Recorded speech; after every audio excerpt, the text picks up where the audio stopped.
Sometimes I distract myself from procrastinating about Christmas shopping by thinking about my New Year's resolution this time of year. And my New Year's resolutions are always really short, by which I mean not that they don't last a long time, but that they're a couple words. I'm not sure when this started, a while ago. And one year I remember, since I'm preaching about lying today, I'm going to tell you this.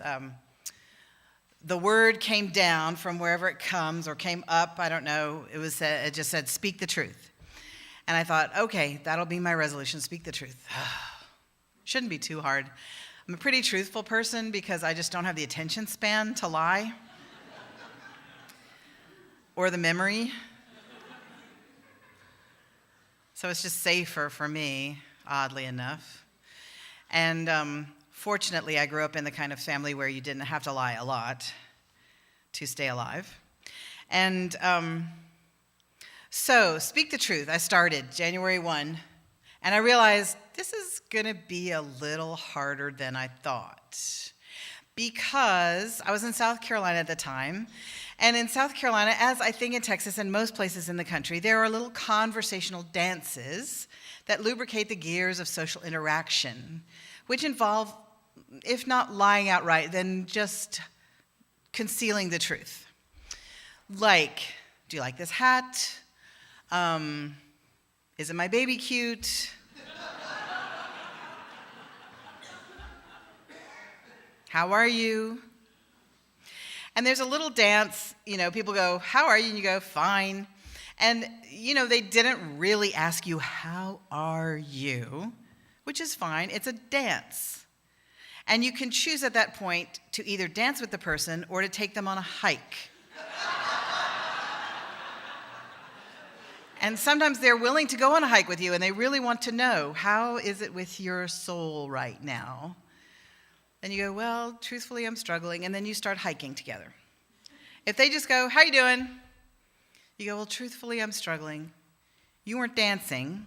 You're making them hike when they just wanted a little dance. Nothing wrong with either one of you.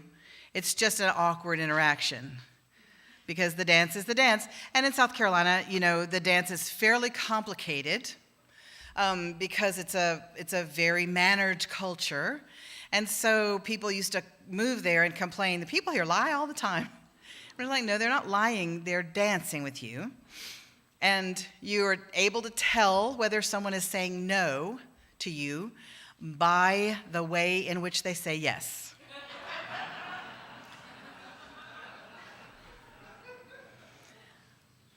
I have not lived in Austin long enough to be intimately familiar with the Austin dance, but in South Carolina, if somebody says, for example, I would really like for you to come over to my house and meet my children and I'll cook you a meal.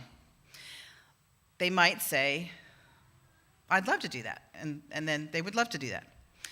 Or, no, they'll probably just say, oh, I couldn't put you to trouble, because you really have to ask 3 times. In order to be polite, you have to ask 3 times. You go, oh, no, I couldn't be such, oh, no, I really mean it. Oh, no, I couldn't put you, yes, I mean it. And the 3rd time, they'll go, well, sure, I'd love to. And then all the civilization has been maintained. Or you'll invite them and they'll say, oh, that would be lovely. That's a no. And it's you that's rude if you can't read it right. Or they'll say Southern for no, which is pretty brazen in the South. They'll go, I'll try. That's no. Anyway, there's a dance and there's a hike. And you have to gauge whether the person wants to hike with you or dance with you. Anyway, and the little lies are part of the dance. And we just do them because otherwise civilization would come crashing down, possibly. And there are lies that you do in your family. Like if your parents are straight and you're gay, and they would die if they found out you're gay, then you have to lie to protect them at the expense of yourself until you decide to protect yourself at the expense of your parents. Sometimes the outcome is surprising. Too often it's not. So I found that in addition to all the little social lies that I had to now cover with this phrase, Ah.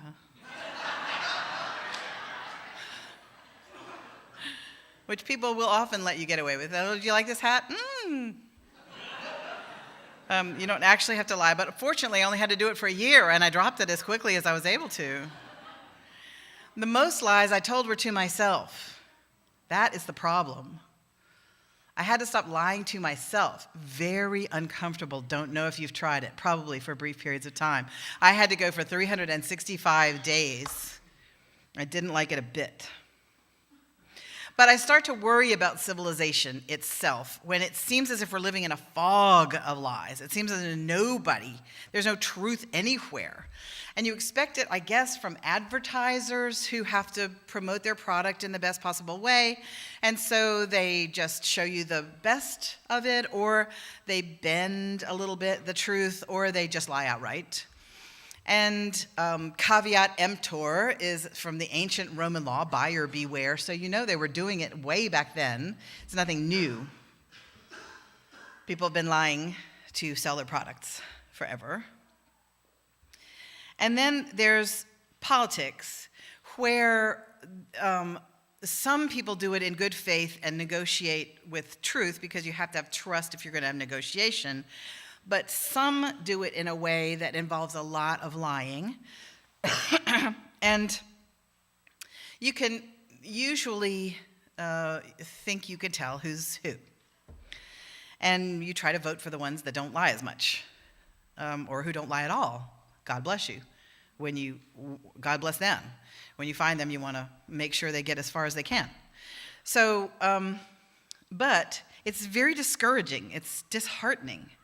Because some advertisers, politicians, other people too, tend to operate like this. I'm going to say it loudly and with certainty, and then I know I'm lying, and you know I'm lying, and I know that you know I'm lying, and you know that I know that you know I'm lying, and so it's not really lying then, is it? Yeah, it really is. The text I'm working with this morning is a song by Buddy and Julie Miller called Dirty Water, and it's about lying. And two of the verses say this: you got to lie underneath your tongue where it can't be seen. You want to put the truth on a guillotine, but you might as well put out a fire with gasoline. You can serve dirty water from a golden cup. You can try to lock up the truth, but the door won't shut, because the truth keeps coming out like blood from a cut. All right, so lies are like dirty water, and you get sick when you drink dirty water. And you all know that after just a few untruthful interactions with a person with whom you have a relationship, the relationship is changed. Because sometimes, if you're the liar, the one who told the lie, it puts distance between you, because you know the truth, and you know that they don't know the truth, and that they trust you still, which makes them kind of stupid, and you kind of guilty, and you avoid them, or you have almost contempt for them because they believed you, and they're just wandering around in this blissful state of ignorance, and you can't be in their state with them, because you have to stay over here in the state of knowledge. See what I'm saying? So there's distance between the two of you. So the consequences of lying they don't just happen when you get caught. They happen as soon as you lie. And then, when you know somebody's lying to you, like parents have to teach their children this all the time. I say to my sons, okay, I know you're going to be tempted to lie to me because there's some uncomfortable things that you might need to say or confess to. And what I want to say to you ahead of time is, when or if you lie to me, then our relationship changes after that. I won't know whether you're telling me the truth or not. I won't be able to count on your telling me the truth. I won't be able to trust you. So our relationship has to become one of like suspicion, and like I'm a prison guard and you're the prisoner, and I have to try to ferret out what you're really saying. Or in a family where so much is said between the lines, you can't trust where the other person is, and so you always have to read between the lines in a suspicious kind of way, like, this happens all the time in families. You go, let's go out to eat. Where would you like to go? Oh, I don't care. It really doesn't matter to me. Okay, then let's go to such and such a place. Okay.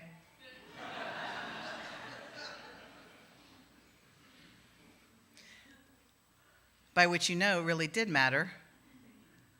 And so then after the person says, oh, it doesn't matter to me the next time, then you have to try to become a mind reader and ferret out what it is they really want, even though they won't say, and really whose responsibility is it for that mess? Because that's too much trouble. So you have to not only go out to dinner with the person who's not going to be straight with you, or truthful with you, let's not use straight in that way, and you have to try to figure out what they're saying in between what they're saying. You have to become super attentive, and that's asking for too much attention. You know what I mean? I think I've told you about the mother that controlled her whole family with sighing. She would walk through the dining room and look at the unset table, and she would go, and her daughter would instantly jump up and start setting the table. I'm like, how does she do that? That's amazing. And then when you find out you've been lied to, a bunch of other things happen. You have to change your sense of who that other person was. Okay, now they're a person who will lie to me. Okay, so I have to make my decisions about our relationship, knowing that they'll lie to me. And they lied right to my face and I didn't even know it. That's really painful because then you feel stupid. And then you stop trusting yourself. You stop trusting your own instincts that you'll know when someone's being truthful with you. You go, man, I can't tell. I just can't tell. And so then suddenly you're at sea and the ground beneath your feet is shifting and the river's running north and south and not running at all and running up its banks. You can't tell what's happening. So it's a very, very effortful and uncomfortable.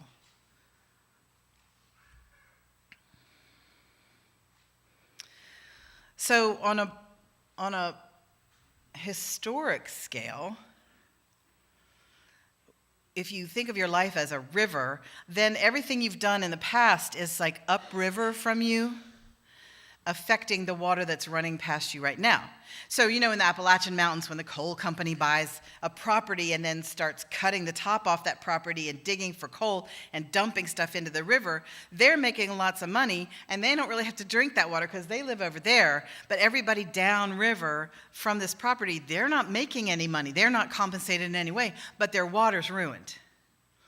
So the same thing happens that when you did a couple of whopping lies in the past or whatever, you are now living by a river where dirty water is coming from upstream from that stuff you did before. And so you have to kind of go back and make amends and try to make it right so your water can start running clean again. But you're also in a system, in a society where a bunch of people have been lying in the past all the way back to ancient Rome and beyond probably. And so your water's never quite trustworthy because the culture lies. This is a problem, and I remember, I'm ancient, so I remember Watergate, which happened when I was like 10.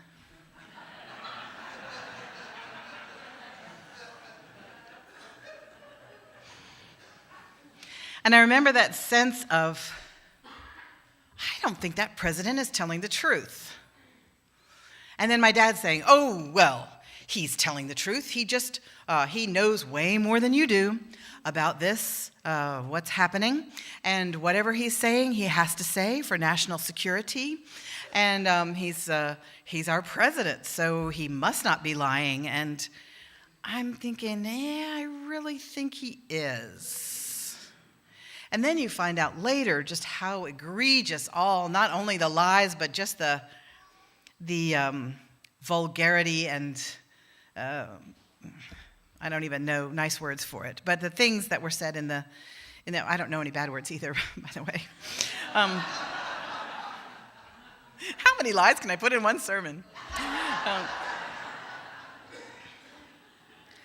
You just read it and you're astonished because you understand that everybody in the government is just like you. There's nobody who's special, set apart, higher, better, more fabulous, and more truthful. Everybody struggles with telling the truth just like you do because they want to lie to protect you, or they want to lie to protect themselves, or they want to lie to protect a certain situation, a certain status quo. And truthfully, the status quo has been set up way upstream in order to be a system that we all are just players in. So I thought that I was cynical enough. And I have sympathy with Lily Tomlin's character who says, no matter how cynical I get, I just can't keep up.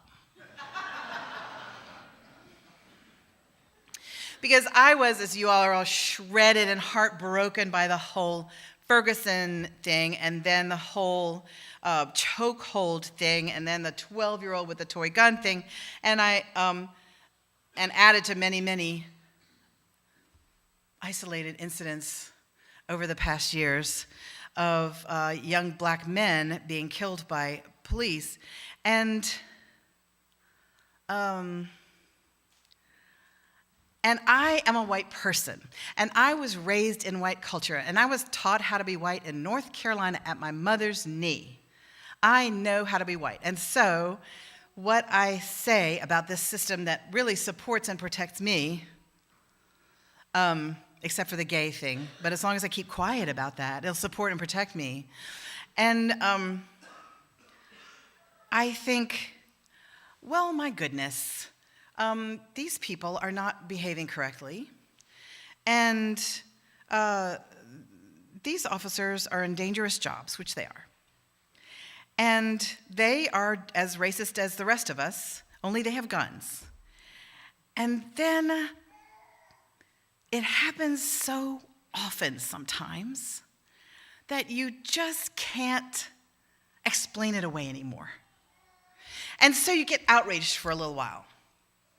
You know, you post on Facebook and you quote Martin Luther King, and I'm not saying you, I'm saying me.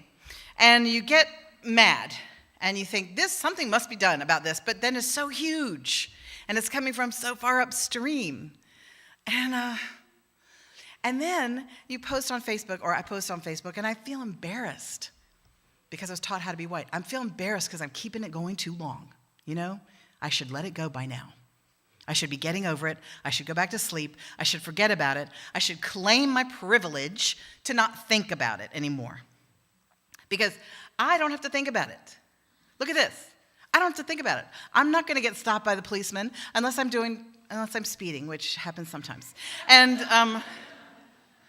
then they do stop me, but they're polite. They don't make me get out of my car. They don't beat me up. They don't punch me. They don't kill me.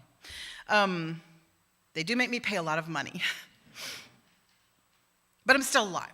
And so I think, why am I embarrassed to still be caring about this? There must be something in the system that tells me I'm supposed to let it go. I'm supposed to get over it. I'm supposed to let it go. And I think, no, I can't right now. I can't. And it's my choice because I have the privilege of not thinking about it. And I think, okay, what are the lies in this system? What are the lies? And the lies have to do with, well, they shouldn't have been doing what they were doing. And then there's this Twitter thread called Criming While White. I don't know if you've seen it or not, but it's a bunch of white people confessing or just remembering things they did where they had an interaction with law enforcement that was completely different from any experience of a young African-American man who has an experience with law enforcement. Like, One girl tweeted, I got a DUI a couple of years ago, and the police officer was really kind and wrote me a ticket and said I'd have to appear in court, but he drove me, he followed me home to make sure I got home okay. Another one said, I stole some stuff from Target. I was with a bunch of friends, and we went out, and the detectives came after us, but only my black friend got searched. And the rest of us got away with it. Or I got taken down to the police station, and I called my dad, and he came down, and the police officer let me off because we looked like a nice family. And I'm here to tell you that Black America is reading these tweets and going, oh my God, we had rumors that this was so. We thought this might be happening, but here it is. They're talking about it themselves. So, criming while white is bringing this into stark relief. The conversation is getting a little deeper than it got before.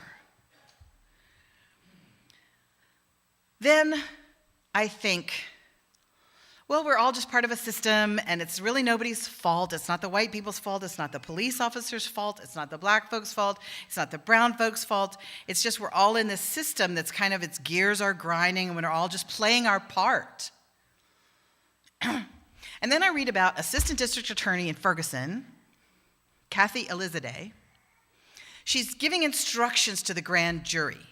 They're looking to her because she's the law, and she's giving them instructions just as they're beginning to be shown all the evidence. And she says, this statute tells you what Missouri law is about what kind of force a police officer can use when a suspect is resisting arrest or fleeing. The statute says that if a suspect is resisting arrest or fleeing, the officer can use any force they want to, including deadly force, to bring the suspect under control. So for 60 days, the grand jury is referring to this statute in making their choices. 66 days after she gives it to them, right when they're going in to make their decision, she comes in and she goes, and I'm paraphrasing, but I read the transcripts, you can too. This is pretty close to what she said. She said, I want you to get out that statute that I gave you 2 months ago, and I want you to hold it in your hand. Now, this statute, there are some things in it which don't really agree with the law right now. There's some problems with it, so we want you just to fold it in half and then just disregard it. It's a guideline, just disregard it, ignore it, just whatever you want to do. And because there's some things in it that don't, comply with the law the way it is now. So one of the intelligent but confused jurors says, why is it not? She says, well, the Supreme Court overturned this law in 1985. And the juror says, does the U.S. Supreme Court, can they overturn a Missouri law? What's the answer to that? Yes. How hard is that? One syllable.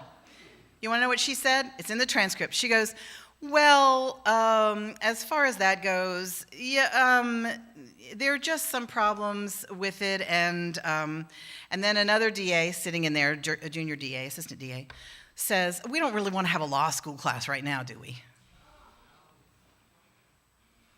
The statute that they were supposed to refer to make their decision was declared unconstitutional in 1985, and they had been working with it for 2 months, and when they decided to tell them there was some kind of problem with it, that's how they told them. I think, with my little white mind, she was just making a mistake. She was really overworked, and maybe she has small children, and I can't even believe this. That is not a mistake. That is not a mistake. And it's so egregious, and it's so wicked. And I think, how, if that were me, DA, I would not have released those transcripts.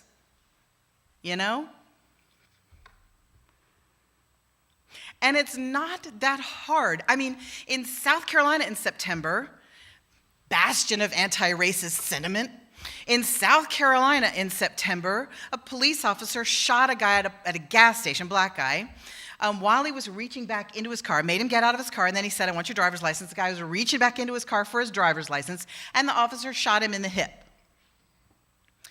And the guy's lying there on his back going, "You shot me. I was getting my license. Like, you asked me to. You shot me. Why did you shoot me?" This is all on tape. So what happened in South Carolina with that? Within 5 days, the officer was charged and fired, and now he's facing 20 years in prison. How hard is that?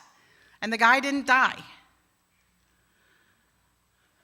So I'm thinking it's very odd to me to be describing South Carolina as a more enlightened place than even any other place.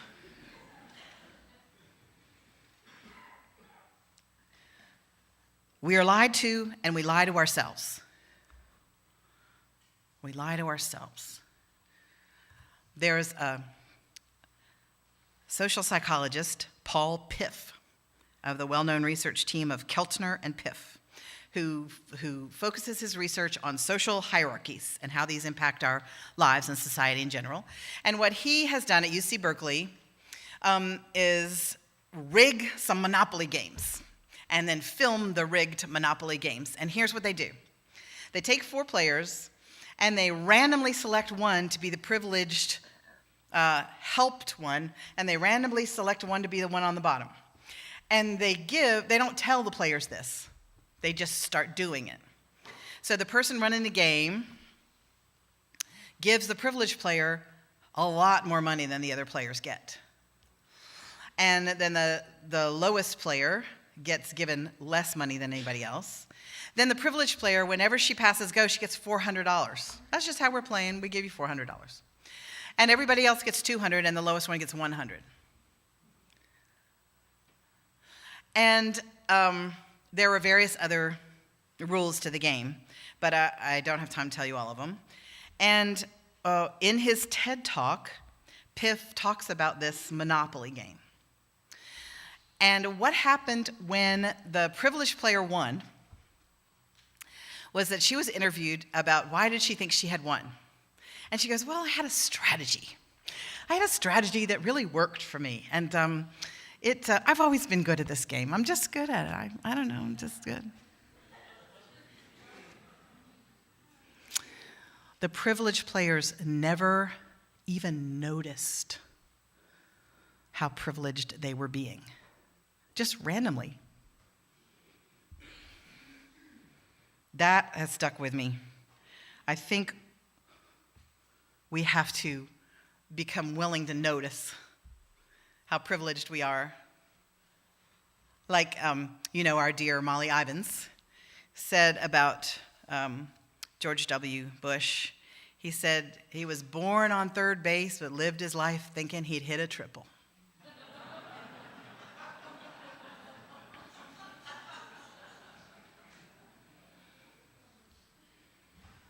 So if you're in a system that lies, or if you're in a workplace that demands you to lie, or if you're in a toxic family situation or a toxic church that demands that you pretend to believe things that you can't believe in order not to get kicked out, or in a family that demands that you toe certain lines that you can't really toe without shredding your soul, without getting kicked out, it's important to deal with that situation. And a family, you can go choose your own and just seat them once a year or so, but a workplace, you can try to find a different job. A church, you can find a new church. But when you're in a whole system where on the entire planet, the people with lighter skin are privileged above the people with darker skin, every single place in the whole planet, what do you do about it? It's overwhelming. So you get outrage fatigue, and then you get compassion fatigue, and then you get, thinking about my privilege fatigue, and then you just go, you know what? I'm just going to watch Project Runway on the TV and not worry about it.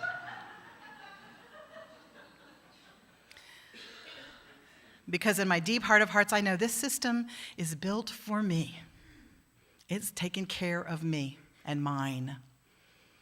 except for my 2 black stepchildren, who I worry about every day.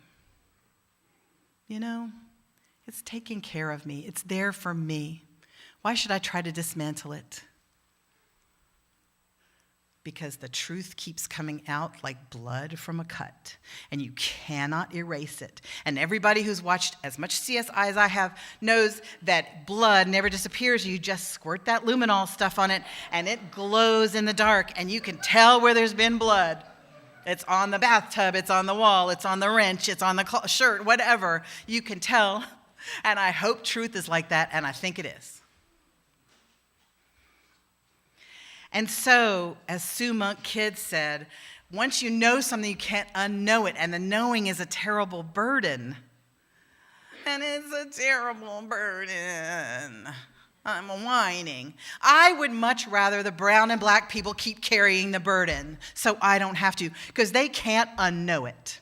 Those of us who are brown and black have to know it, can't unknow it, have to carry the suitcases of knowing, and they're carrying my suitcases too, unless I admit it and know it and agree to continue to know it and make the effort to continue to notice what is in my little cutely wrapped basket of privileges. And I have some unprivileges too, okay? I have the being a woman unprivileged, and I have the being gay unprivileged. I'm trying to think of a word for unprivileged, but you know what I'm talking about. And so you take all your privileges and your not privileges, and you shake them up together, and you put them on the table, and you just look at them. That's all. And it's not your fault. You don't have to feel guilty. It's not you that did it. The whole system's built this way. All you have to do is just notice it. Just notice.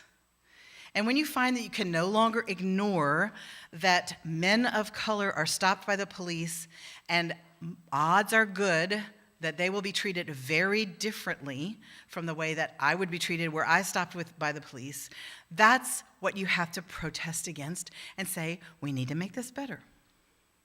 And we need to speak the truth to ourselves. And we need to speak the truth to one another. And we get tired, and that's okay. Now, one voice telling the truth is very powerful.